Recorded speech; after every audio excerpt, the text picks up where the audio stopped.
Now, one of the most discussed topics of the day today is in regards to a certain article that was recently publicized by the Daily Nation. And the article was in regards to how Raila Odinga helped President William Ruto to subvert a coup that was supposed to happen in the Republic of Kenya during the Gen Z demonstration. Now, according to the intel that we have, and according to the information that we have received, we have seen the military of Kenya led by the Cabinet Secretary of Defense, Soipani Tuya, reply to these claims that were made and the publication that was publicized by the nation. Now, this article purported that Raila Odinga was approached by William Ruto after the Gen Z demonstration, where William Ruto sought the intermediate help from Raila Odinga, knowing that the military head decided to overthrow him and to plan a coup to take over the government of the Republic of Kenya after the Gen Z demonstration.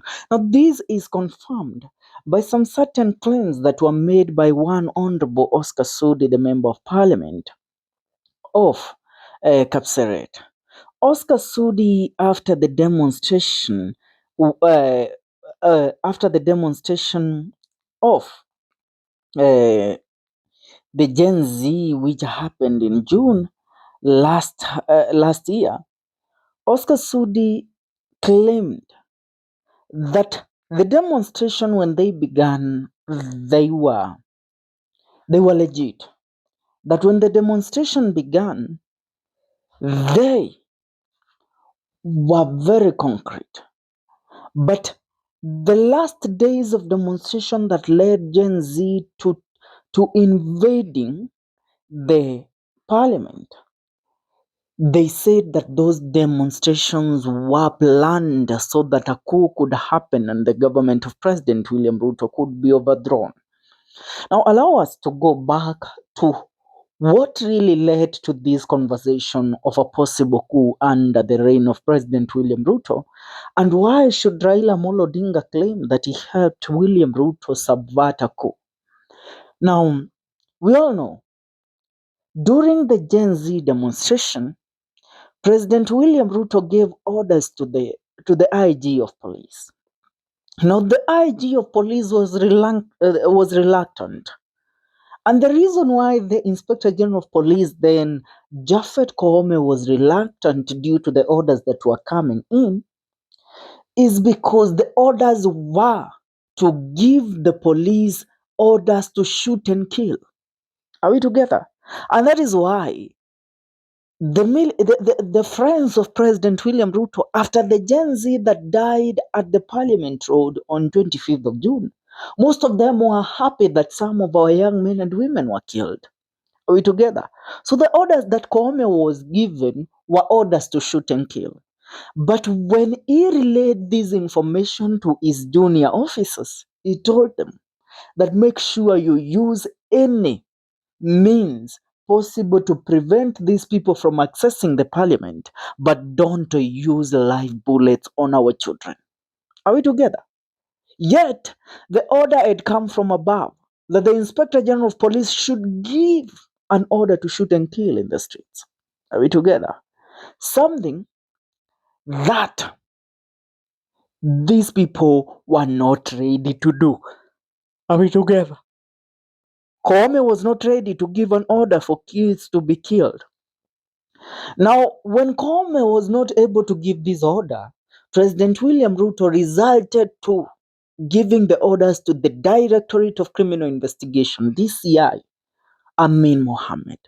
Now, Amin Mohammed relayed the orders directly as they had come from the higher office that when these kids cross the boundaries, then you should take them out. Because now they have crossed the state lines. They have become an enemy of the nation. Are we together? Those were the orders that were given by one uh, Amin Mohammed too. If you were around the parliament building during the demonstrations, you realized that the ATPU, the anti-terror police unit, one of the most lethal units that we have under the DCI, was deployed there. Are we together? And this unit was to try and execute the orders that they were given, because they thought of it that the police walikuwa wamewezwa, so there is no way that as the DCI tunaenda kushindwa na hii vita. Now when DCI gave these orders, the Gen Z became too much passionate, and the police are not so yani the numbers of the police cannot surpass the multitude of people. So the multitude that came on ground that day was so much, it was so intense. You know, the moment that these people tell us that those demonstrations are not concrete is where we draw the line as the people of this republic. As the media personalities, we were there covering the whole thing. And I tell you, in the history of this republic, if such a mammoth can be born again to go against one cause, and that cause is a cause of justice or a cause of anything, then this country will surely be reborn. That mammoth of people was not a mammoth that could be funded by anybody. It was not about Gen Z. It was about generation, millennials. Everybody was there. So let's get back to how the orders were relayed to the police. Now, after these orders by the DCI, it became imminent that the DCI could not control this crowd, nor could the police control it. They had gotten to the parliament, they had become a threat to national security, and now, according to the Constitution of Kenya, the president, the commander-in-chief of the Republic of Kenya, has the powers bestowed upon him by the Constitution of Kenya to give an immediate order to the military of Kenya to be deployed to maintain peace and order. Are we together? Now, here is where the conversation of a coup comes in. Huku polisi wameshindwa kwa sababu orders ambazo wamepewa za kuua wamekataa kuexecute. Tuko pamoja? Same DCI, hata kama wewe hauna hutu kiasi gani, you can't be the 10 or 20 DCI officers firing live bullets and killing innocent Kenyans in front of everybody, because these people were determined. I tell you, we could see them walk and they were like, yeah, that bullet, come baby, come. That's how they were. They weren't fearing those bullets. So these officers also retreated because of how that mammoth was and how determined those young men and women were. Now, after this, there came another order where the president now was informed things have gotten out of hand. And the only option that was left for him is to declare a state of emergency. Now, before declaring a state of emergency, the president summoned the Inspector General of Police, he summoned the Cabinet Secretary of Defense, the CDF, the Chief of Defense Forces. He called the Security Council of the Republic of Kenya, which comprised of the CDF, the military chiefs. It comprised of the Deputy President. It comprised of the Interior Cabinet Secretary, and it comprised of some other individuals within the government, including the Director of National Intelligence Service. Now, when these orders, and among them, the person that was supposed to put a signature as the legal advisor to the government of the Republic of Kenya, so that the state of emergency could be officially declared, was the Attorney General of the Republic of Kenya. The man that then held the office as the Attorney General of the Republic of Kenya was none other than Justin Muturi. And you all ask the reason why Justin Muturi fell out with President William Ruto, and yet his son was abducted. Now, if you don't know the reason why it reached that point, I now tell you that the reason why the NIS was forced to take that drastic action is because this man refused to sign a direct order from the president to declare a state of emergency in the country. Are we together? He refused. Now, after refusing, the military were given orders. You know, the orders came in contracting. There were orders from the generals of the military, and there were those orders that came from directly from the Cabinet Secretary of Defense, who was Aden Duale then. Now, orders ambazo Duale amepeana ni zile ambazo president amepeana. Waingie street, anybody mwenye atapatikana huko, either afungwe, avunjwe ama uawe. Tunaelewana? According to the orders that the military received from their generals, they were the orders to enter Nairobi and just maintain peace. Make sure that nobody tries to gain access to any parliament building or cause chaos. They were not given orders to go and become inhuman to their brothers and sisters who are protesting for a better life in the streets of Nairobi. Now, this is where President William Ruto came kuweza kujichanganya and to think that the military was in a state of planning a coup. Are we together? He thought of it like that. But truth be told, the military was not planning a coup. The military has a limit that it can't cross.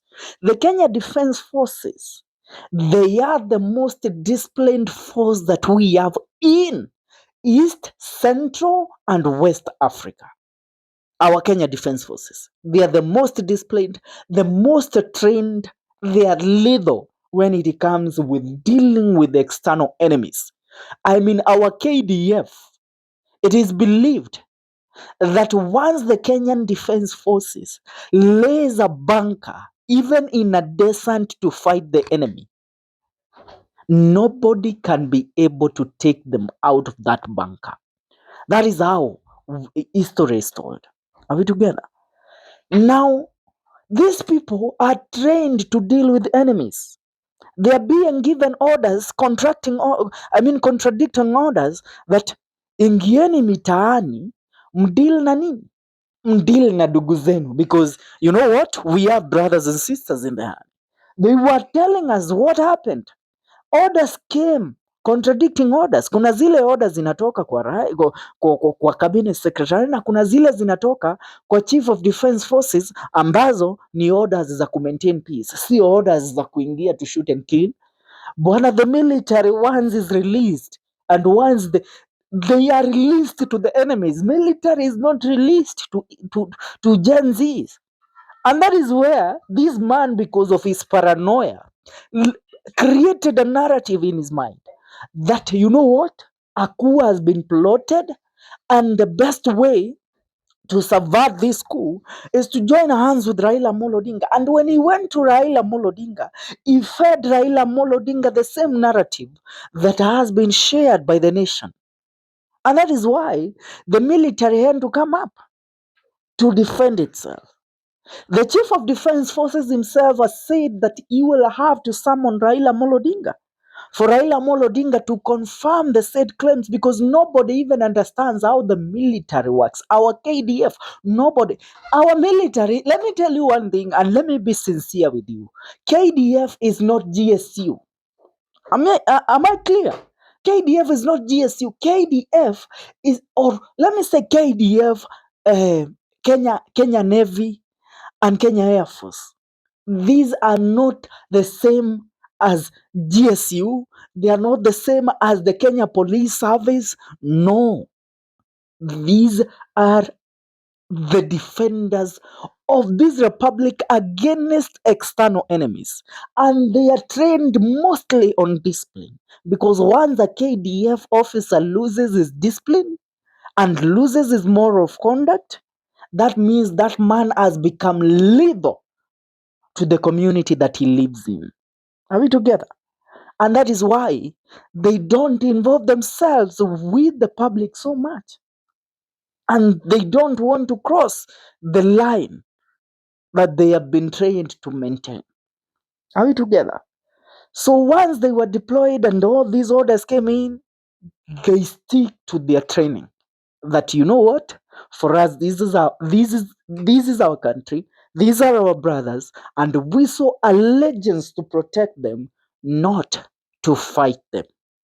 Tuko pamoja. Are we together until there? And the reason why even the Kenya Defense Forces head, the cabinet secretary of of the defense, of the docket of defense, had to be changed, is because of what happened on 12th of June. On 25th of June, because Aden Duale was giving orders za kuingisha hawa watu mitaani waweze kufanya madhambi. On the other hand, Cdf Kahariri was saying, no, you can't do that. It is not our obligation to kill our brothers and sisters in the streets. Are we together? That is how it happened. And because William Ruto was so paranoid, that is why he came on TV the same evening to give the statement that he gave, calling the young men and women that were on the street treasoners. Remember, he called them treasoners. Now, after calling them treasoners, he realized that Upper, the Attorney General, is not with me. He refused to sign the state of emergency order because the Attorney General, Justin Muturi, knew what would happen if this state of emergency was to be signed and a curfew was declared in Nairobi. Then if any damage happens and people are killed, fingers will be pointed to the chief legal advisor to the government. And him, as the Attorney General of the Republic of Kenya, then held that role as the chief legal advisor. So if he gave a go ahead, then the blame will fall on him. An Attorney General can be arrested. The Attorney General is not the same as the President of the Republic, is not the same as the Deputy President, and he is not the same as the Chief of Defense Forces, because a Chief of Defense Forces can be arrested too, and also he is not the same as the Chief Justice of a Republic, because Chief Justice Martha Koome cannot be arrested. Another person that we know in the list of people that cannot be arrested in this republic as of right now is Honorable Raila Amolo Odinga.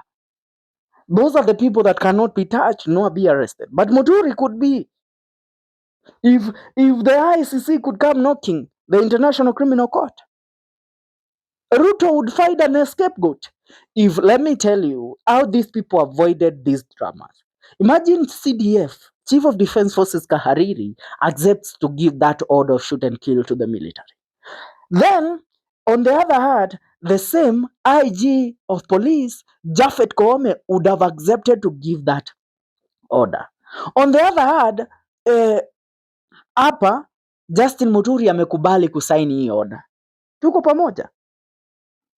These people, the blame could have fallen on them. And when you look at it, when Ruto dissolved his cabinet, he never reconstituted and gave the role of the Attorney General to Justin Muturi. Japhet Koome decided to resign. Kahariri, the military did not do anything bad. So he continues to hold his position. But for Ruto to really convince Raila Amolo Odinga to come and help him, he told him that, you know what, the country is going to burn. There is a coup that has been plotted by the military. So it's upon you to come and help us subvert this coup. I want to read the reply of one Soipani Tuya in regards to this matter so that you will understand the reason why we want to give the whole narrative of how these things were faring. Nataka usikize na usikize kwa makini. Now, The Republic of Kenya Ministry of Defense, Telegrams Defense, Nairobi telephone, Nairobi, they give the number. Now, Ulinzi House, press release, inaccurate newspaper articles by Nation Media Group. Listen, the Ministry of Defense notes with concern the inaccurate newspaper articles in yesterday's Sunday Nation titled Raila, I saved Ruto from military coup, and Taifa Jumapili titled Nilivyozima mapinduzi dhidi ya Ruto. The articles, which cite an undisclosed source, allege that former Prime Minister Raila Odinga, in an exclusive interview, claimed he prevented a military coup against His Excellency, the President of the Republic of Kenya and Commander-in-Chief of the Defense Forces, William Ruto. The ministry categorically states that the claims in the newspaper articles are false, baseless, unfounded, misleading, and indeed reckless. The Kenya Defense Forces, KDF, is a professional and a political institution committed to the highest standards of integrity, discipline, and service to the nation. KDF remains unwavering in its loyalty to the Commander-in-Chief and its duty to protecting the people of the Republic of Kenya.